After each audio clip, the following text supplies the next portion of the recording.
Tengan todos un buen día. Mi nombre es Joven Nehemías Castro Gómez y formo parte de la Dirección de Investigación de la Universidad de Oriente de El Salvador. Para mí es un gusto muy grande poder participar en este tercer Congreso Internacional de Innovación, Ciencia y Tecnología, INUDI, Perú, en conjunto con la Universidad de Hipócrates de México. En esta ocasión voy a participar en la modalidad de ensayo, por lo cual no habrá una divulgación como tal de resultados, sino que vamos a hacer una reflexión sobre este tema muy importante, el cual es la interconexión entre paz y sostenibilidad en El Salvador como derechos fundamentales en la educación de ciudadanos responsables. Sabemos que hoy en día es muy importante poder ostentar a una paz de manera sostenible para la consecución de una sociedad más justa, en la cual podamos tener ciudadanos con conciencia humana y tener esa responsabilidad de servir a los demás y poder tener pacificidad dentro de las comunidades.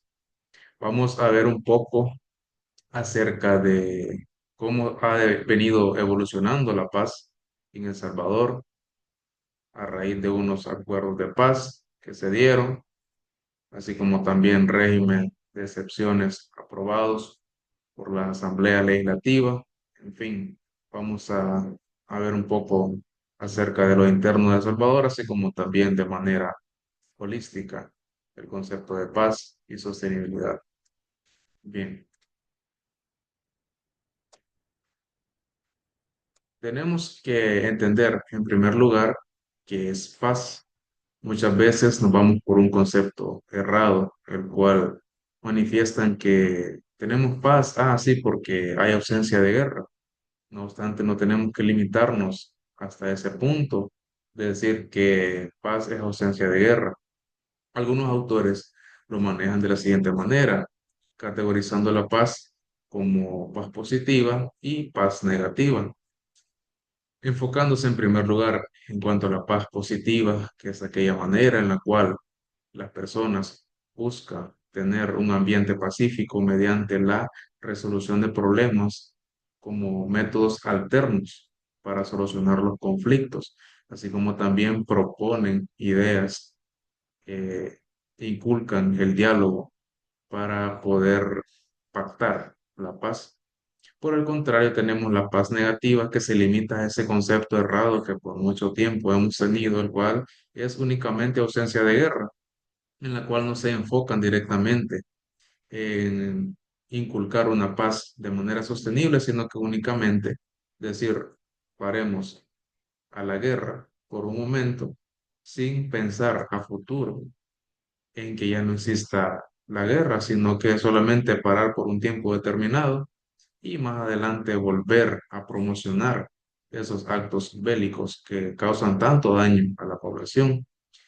Tenemos acá que la paz consiste en aprender a convivir bien, en primer lugar, internamente, y no internamente yéndonos de una vez al ámbito comunitario, al ámbito social, al ámbito nacional, sino que internamente referido a el ser humano propiamente dicho. Es decir, tenemos que estar bien, primeramente, con nosotros mismos, tener paz interna, despojarnos de todo aquello que nos produce una incomodidad y de esa manera evitar contagiar a los demás seres humanos con ese rencor que muchas veces tenemos en nosotros mismos, ¿verdad? Porque eso produce que lo externemos al medio ambiente en general, a todas las personas. Y algo muy importante en este tema de la paz es la libertad de expresión. Debemos aprender a expresarnos libremente, sin ofender a los demás, sin coartarles ese derecho a poderse expresar libremente. Tenemos que aprender a escucharlos y a reconocer la plenitud de sus derechos. Hay ciertos adagios que se manejan, que todos somos libres, tenemos libertad de expresión, libertad ambulatoria, pero nuestro derecho a la libertad termina cuando inician los derechos de la otra persona. Es importante hacer hincapié en ello y tener conciencia y respetar los derechos de los demás. Y esto ayudará a que vivamos en una sociedad pacífica, así como también convivir de manera interrelacionada con los demás, fomentando el diálogo como puente para la resolución de conflictos. Ahora bien, el tema va basado a esa interrelación entre paz y sostenibilidad. Entonces tenemos que sostenibilidad es aquella forma de satisfacer las necesidades del presente sin comprometer la habilidad de las futuras generaciones de satisfacer sus propias necesidades. Este es un concepto acuñado directamente por la Organización de las Naciones Unidas en la consecución de los Objetivos de Desarrollo Sostenible correspondientes a la Agenda 2030. Y específicamente este tema va vinculado a su objetivo número 16, el cual es poder potenciar sociedades pacíficas. Y este tema de sostenibilidad abarca también el ámbito medioambiental, social, económico, político y cultural. Muchas veces nos vamos directamente a la sostenibilidad y lo asociamos solamente con el área medioambiental. Y sí, es muy importante inculcar ese tema de la sostenibilidad desde el área ambiental. No obstante, abarca diferentes aristas. Por ejemplo, lo social, que nos abarca directamente la interrelación que existe entre personas, las sociedades y lo económico, porque se vincula la paz, la sostenibilidad desde el punto de vista económico, porque cuando no hay paz y se generan esas guerras, esas conductas bélicas, lo que desata en sí es un problema económico, desata la pobreza, hambre en las sociedades. Es por ello que, por ejemplo, la guerra que se ha desatado desde hace unos años en Ucrania, eso ha venido a repercutir de manera negativa directamente acá en nuestro hemisferio. Evolución de la paz en El Salvador. Vamos a ver un poco acerca de cómo se ha venido dando este, la paz, cómo ha evolucionado. Y vamos a partir que El Salvador sufrió una guerra civil en la década de 1980, en la cual pues abarcó hasta el año 1992, que fue el año en el cual se firmaron los acuerdos de paz. Específicamente el 16 de enero de ese año, de 1992, en la ciudad de México, en Chapultepec, México.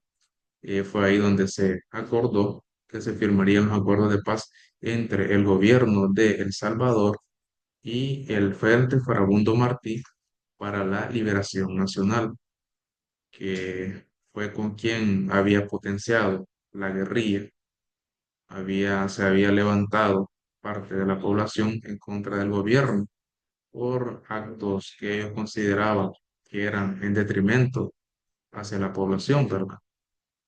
Y en esa fecha, el 16 de enero del año 1992, dieron por finalizado todo tipo de actos bélicos que pusieran en peligro directo la vida e integridad física y moral de la población.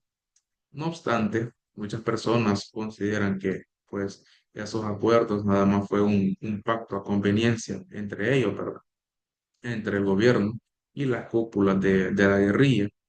No obstante, como toda acción tiene su reacción posterior a dicho acuerdo, si bien es cierto, hubo un cese a las armas, no obstante, también se desató posterior a ello un ambiente de zozobra, pues se desencadenó el fenómeno de las pandillas, que por tantos años ha atormentado a la población salvadoreña, desatando caos en la población, habiendo homicidios masivos. Y este fenómeno ocurrió en un cierto momento por la migración de personas de El Salvador hacia diferentes puntos, hacia diferentes países, en los cuales, por la falta de educación, la falta de esa figura paterna que les inculcara los valores necesarios en ese país extranjero, los jóvenes adquirían conductas antisociales, los cuales los estados que les habían dado el asilo para poder radicar ahí tuvieron que imponer medidas a tal grado de que los deportaron a estas personas, fueron deportadas, y al caer en un país donde la pobreza era extrema a causa de la guerra que había vivido, los jóvenes no tenían cómo sustentarse y es por ello que comenzaron a agruparse y comenzaron a delinquir, dañando directamente a la población. No fue hasta el 27 de marzo del año 2022 que a solicitud del presidente de la República, como consecuencia de un repunte de homicidios, se decretó por primera vez en su gobierno el régimen de excepción contemplado en el artículo 29 de la Constitución, el cual pone fin a ciertas garantías constitucionales, por ejemplo, sobre el término de inquirir, que son los 3 días, por los cuales una persona puede guardar prisión mientras se le investiga, a tal grado que si en ese tiempo no se ha comprobado su participación en un delito, debe ser excarcelado. Y el régimen de excepción le da las armas al gobierno para que pueda exceder ese término de 3 días y pueda realizar investigaciones en las cuales se pueda extender días o meses o incluso años, porque hasta la actualidad continúa en vigencia el régimen de excepción y hay personas que han sido detenidas desde el año 2022 y aún están esperando su sentencia. Entonces es ahí donde este le sirve como herramienta al gobierno para poder implementar las medidas y combatir a las pandillas que durante tantos años han causado estragos directos en la población. Actualmente en El Salvador, desde la aprobación del régimen de excepción en el año 2022, el cual continúa vigente, mediante prórrogas que se le dan a través de decretos legislativos. Quiero recalcar algo muy importante y es que el régimen de excepción surgió a raíz de un repunte de homicidios que ocurrió el 26 de marzo del año 2022. El régimen de excepción se decretó el 27 de marzo. Ese día, el 26 de marzo, hubo un repunte de homicidios de 62 personas, las cuales murieron a mano armada directamente por estos grupos terroristas, ¿verdad? Y un día anterior, es decir, el día 25 de marzo, hubieron 15 homicidios, entonces la tasa de mortalidad a través de homicidios en El Salvador se había incrementado demasiado, por lo tanto la población estaba sedienta de esa paz que necesitaba. Y por ende, este régimen de excepción, si bien es cierto, para algunos es considerado violatorio a derechos humanos, para la mayoría de la población es un descanso que tienen y pueden emprender en diferentes áreas, pueden enviar a sus hijos a educarse, a la escuela, a aprender lo bueno para ser ciudadanos de bien. La paz y la sostenibilidad, ahí radica la importancia de esta interconexión, pues se busca que se mantenga durante el tiempo, a manera de que pueda irse produciendo el bienestar y tranquilidad en la población, satisfaciendo necesidades, formando una cultura de responsabilidad ciudadana como pilares de la paz. Por otro lado, tenemos que la paz y sostenibilidad son derechos fundamentales, pues su origen radica en la Constitución, en la cual pues es de ideológico programático, en la cual establece los estándares generales y que se desarrolla en una ley o en su reglamento. De la Constitución deviene todo el régimen jurídico de un país, llámese esto leyes secundarias, reglamentos, ordenanzas municipales, circulares, entre otros. La cultura de paz y su relación con la sostenibilidad se enfoca en que es vital concientizar a la población, inculcando esos valores, valores que se deben adquirir desde el hogar y hacer un desenlace en las escuelas. Valores como la responsabilidad, la tolerancia, la justicia, la solidaridad y la empatía, a fin de lograr producir un cambio, ese cambio que la sociedad necesita.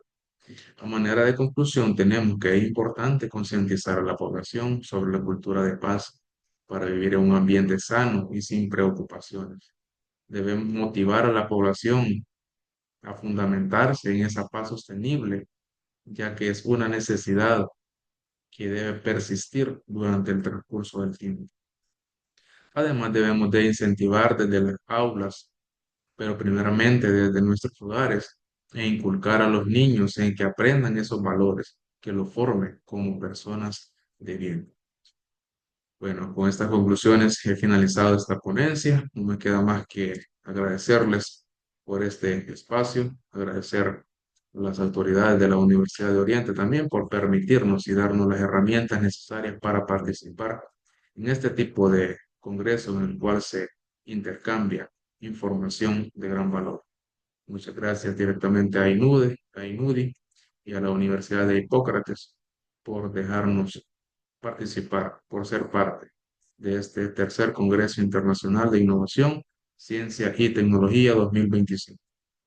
Gracias.